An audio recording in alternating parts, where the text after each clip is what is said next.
What's going on YouTube? We have another update about the PC build as I've gotten rid of the RGB cables. I kind of wanted a different look for the PC build, man. The RGB cables were like a lot and they kind of like took away your attention from like other components in the PC build, and I kind of wanted to place some more attention on like the motherboard, for example, because you remember when we had the RGB PCIe cable and that 24-pin RGB cable? Well, they're both removed from the PC, and I also ended up replacing the cables up there from the sleeved white ones that I used to have to those ones up there, which are just like super stealthy black Shackmods cables. They look absolutely beautiful, and I've got, you know, two 8-pin CPU power cables basically that plug into the motherboard there. Of course, very nice, very high quality cables here, and they're very cheap, so I'm gonna leave links down below in the description to where you can buy these cables. I bought them myself. I have no affiliation with this company whatsoever. In fact, I buy these cables, yeah, from eBay,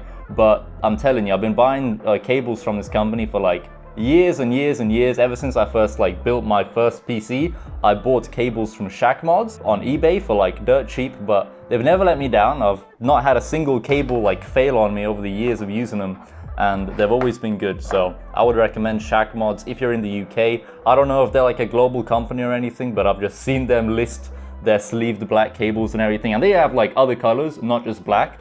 Like I bought the white ones from them in the past.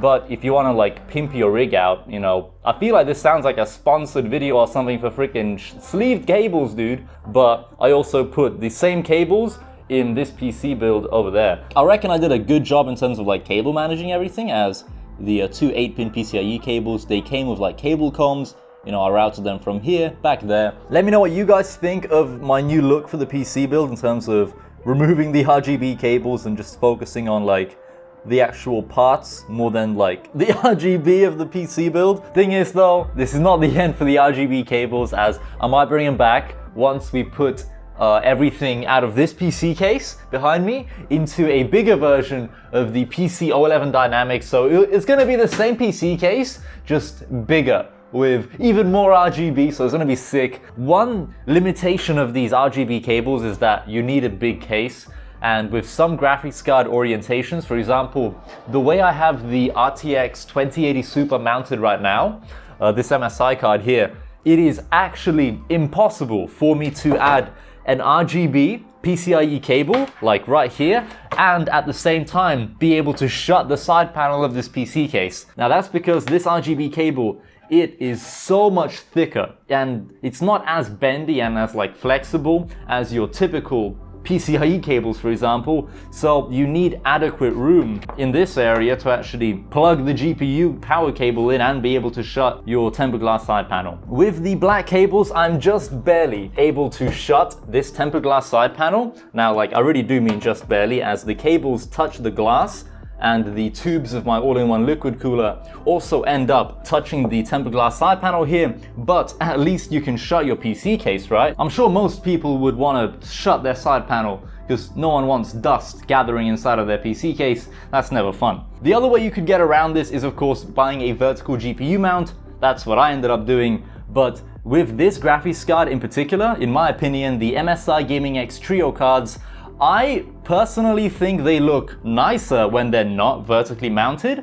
With, for example, the AORUS GPUs, they look beautiful when they're vertically mounted, because the design of that graphics card, it looks like it's meant to be vertically mounted, alright? Whereas the design of the MSI Gaming X Trio cards, it looks like to me that these cards are not meant to be vertically mounted. You can of course vertically mount them. I vertically mounted this one myself when I was using the RGB cable, but that is basically the only way you can use the RGB cable from LIAN-LI in this kind of PC case. What about the 24-pin STRIMER Plus cable from LIAN-LI? Is there anything you should watch out for when buying this cable here in particular? In my opinion, this one's fine. Like, it doesn't sit next to a tempered glass side panel. You don't have to worry about shutting your PC case after you mount this thing, because you know, it's obviously sitting there. You're not gonna have problem shutting your side panel afterwards, are you?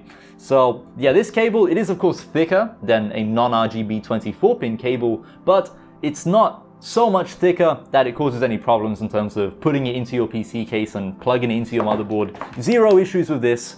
And I would like to mention, of course, both of these cables are fully addressable. They're like super good in terms of the lighting effects. They're smooth. They have so many lighting effects built in on the onboard controller that you can use to control these cables. Now, you will have to be pressing buttons like at the back of your PC case to change the lighting effects of these LED cables, unless you plug them in to your motherboard's 3-pin ARGB connector. Then you can control them via your motherboard software, for example, ASUS Aura or MSI Mystic Light, Gigabyte RGB Fusion. You can, of course, control these cables with those softwares, and you know, it's just going to be probably a nicer experience than pressing buttons on a controller that's inside of your PC case.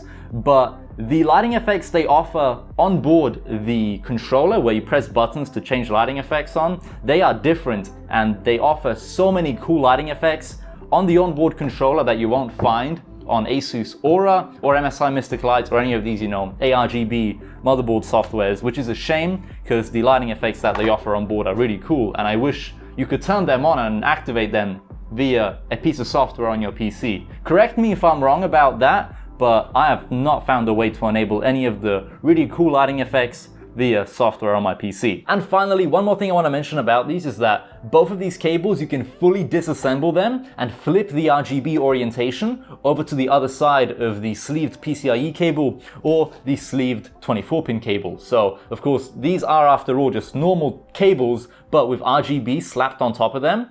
So technically, if you buy these cables and in the future you don't want RGB on your cables, you literally can just take the RGB off and just use the 24-pin or 8-pin sleeved cables as normal cables. I'm even measuring this RTX 2080 Super for you, so boom, this card is 13 centimeters long. These two cables only protrude about 2 centimeters, or like, I don't know, 3/4 of an inch.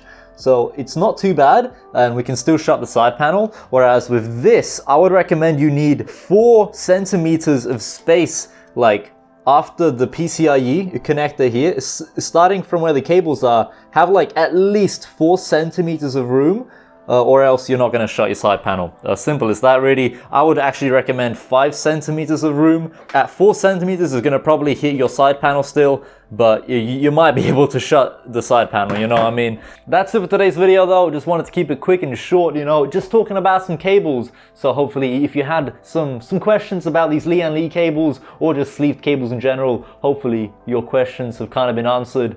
But yeah, thanks for watching. Links down below in the description to all the stuff I talked about, of course, if you want to go buy it over on Amazon. But yeah, I'll see you guys in another video soon over on Tuesday. Razer Huntsman Mini review. That's what's going live on Tuesday. I'll see you then.